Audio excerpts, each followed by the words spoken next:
Samantala, evaluation sa mga napinsalang kabayan naman sa Dagupan City nung Bagyong Juan nagpapatuloy naman. Ito'y sa ginagawang assessment ng LGU upang maiwasan ang duplication at pagdodoble ng aplikasyon bagong pamamahagi ng cash transfer fund mula sa national government.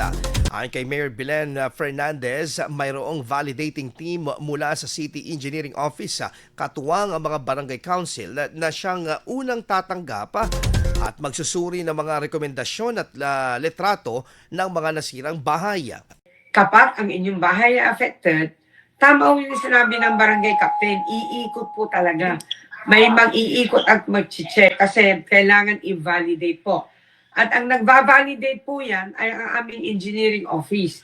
Baka hindi nyo alam, pagdaan nyo ng ganyan, baka hindi nyo napansin, akala nyo po walang nagva-validate. Madali lang naman mag-validate.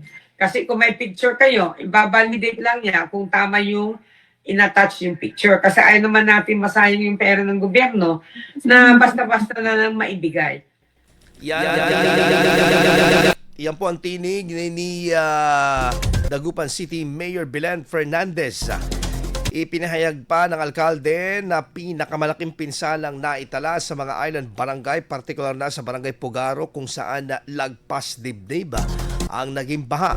Ayon sa City Engineering Office, araw-araw nilang sinusuri ang lahat ng impormasyon at dokumentasyon mula sa iba't ibang barangay bago tuluyang ipamahagi ang ayuda.